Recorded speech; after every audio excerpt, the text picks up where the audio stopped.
Pemirsa, petugas kepolisian Polres Metro Jakarta Timur tengah melakukan penyelidikan penyebab kebakaran 350 kios di Pasar Induk Kramat Jati, Jakarta Timur. Untuk sementara polisi sudah memeriksa sejumlah saksi di lokasi kejadian.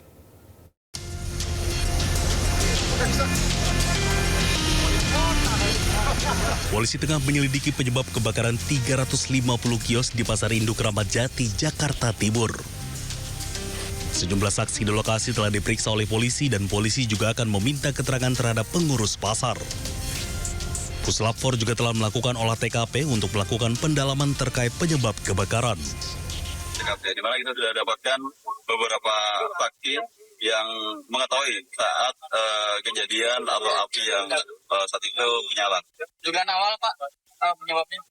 Dugaan awal kami tidak bisa menyampaikan karena ini tentunya pelapor yang akan melakukan oleh TKP dan penyelidikan, dan ini sedang kita lakukan pendinginan dulu di lokasi kebakaran, dan setelah nanti kita lakukan posko TKP hingga kita lakukan untuk oleh TKP, disitulah kita akan mengetahui daripada sumber api dan penyebabnya apa. Akibat kebakaran ini, 350 kios ludes dilalap api, beruntung tak ada korban jiwa akibat peristiwa ini. Dari Jakarta, Rio Manik, iNews melaporkan.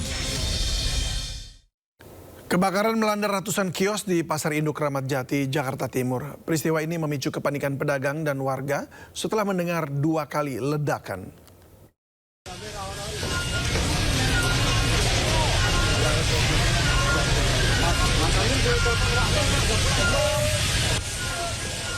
Kebakaran melanda ratusan kios di Pasar Induk Kramat Jati, Jakarta Timur.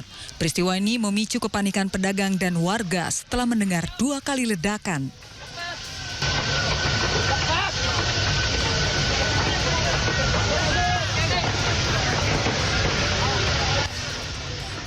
Para pedagang panik dan berusaha menyelamatkan barang-barang berharga mereka dari dalam kios.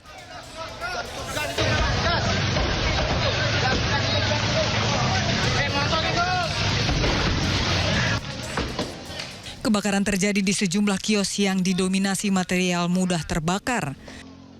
Api diduga berasal dari kios pedagang plastik.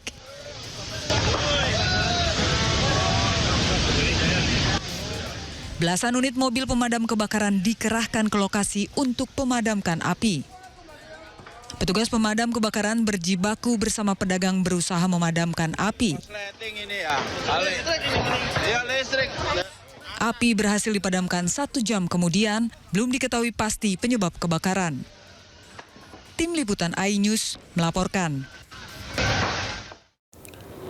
Tumpukan sampah menggunung di sepanjang Jalan Insinyur Haji Juanda Ciputat, Tangerang Selatan. Selain aroma bau tak sedap, ribuan belatung pun menghiasi kondisi jalanan.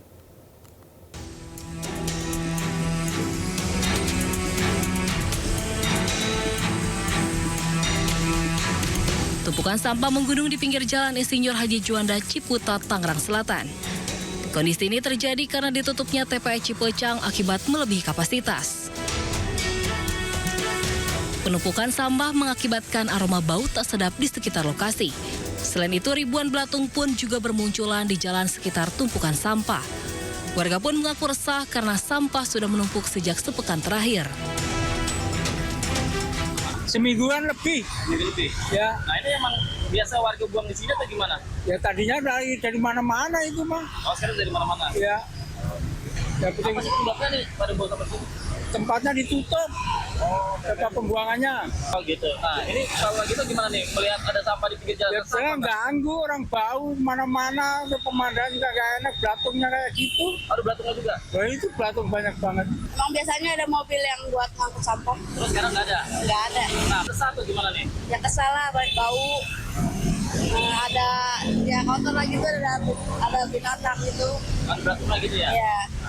Nah, pengennya ibu tuh pengen di sampah gimana nih? Mau diangkut atau gimana? Ya mau diangkut kayak biasanya. Sementara itu hingga kini pemerintah Tangerang Selatan belum bisa memastikan kapan tumpukan sampah di sepanjang Jalan Insinyur Haji Juanda Ciputat bisa diangkut. Dari Tangerang Selatan, Banten, Nunung Purnomo, iNews melaporkan. Kita ke informasi lain pemirsa, Polda Metro Jaya melakukan gelar perkara khusus kasus ijazah Jokowi.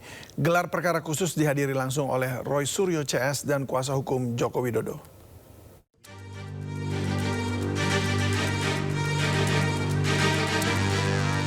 Polda Metro Jaya hari ini menjadi panggung utama babak baru drama hukum soal tudingan ijazah palsu Joko Widodo.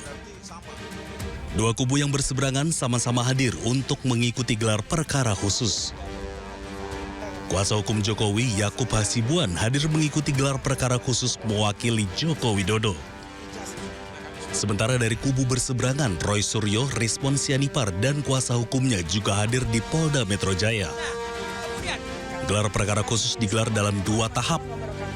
Tahap pertama digelar jam 10 pagi dengan 5 tersangka dari klaster pertama. Tahap kedua digelar pukul 14 Senin siang untuk klaster 2 dengan tersangka Roy Suryo, Rizwan Sianipar, dan Dr. Tifa.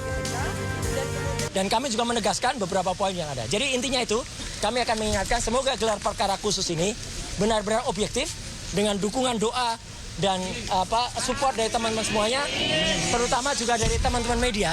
Ya, kami berharap Polda Metro Jaya bisa benar-benar memanfaatkan forum ini untuk memperbaiki citranya. Ya, citra Polda Metro Jaya ditahan, Mas. Terserah apa yang nanti akan dilakukan oleh Polda Metro Jaya. Kalau mereka memang benar-benar akan meneruskan kasus ini dengan membuat kami dipidana, maka kami akan challenge pada kesempatan ini.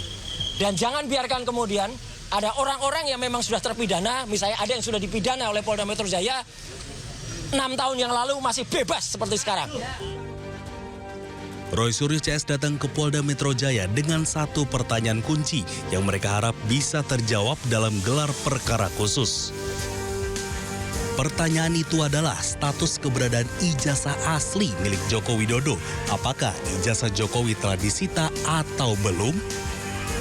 Dari Jakarta, Tim Liputan iNews melaporkan. Sementara itu, kuasa hukum Jokowi menyebut ijazah asli Jokowi ditunjukkan pada gelar perkara khusus hari ini. Berikut pernyataan kuasa hukum Jokowi, Yakub Hasibuan. Sudah bisa diprediksi hasilnya akan seperti itu. Kan dari awal begitu. Awalnya UGM sudah menyatakan, awalnya UGM diam kan. Mereka katakan, loh kok UGM diam? Berarti benar dong. Kemudian UGM sudah klarifikasi, loh UGM ngapain campur tangan? Harusnya diam aja, jangan berpihak dong. Jadi kita sudah tahu, kita mengetahui apapun yang kita lakukan, apapun yang disampaikan, itu pasti akan salah di mata mereka. Karena yang mereka cari itu adalah bukan kepastian hukum, bukan mengenai permasalahan hukum keadilan, tapi memang mereka ingin mendiskreditkan Pak Jokowi saja dan keluarganya. Dan hari ini adalah satu milestone yang cukup luar biasa, ditunjukkan. Nah kita lihat, tadi juga disampaikan oleh pimpinan gelar bahwa ini sebenarnya adalah ya mungkin rasa, ini lebih dari hal yang normatif. Tadi benar-benar memang rasa keadilan yang coba dijelaskan oleh dan transparansi yang dijelaskan oleh pimpinan gelar Pak Direskrimum yang sehingga kami sangat menghormati itulah. Jadi kembali lagi tidak ada lagi yang bisa mengatakan bahwa ijazah asli Pak Jokowi itu tidak disita karena sudah diperlihatkan.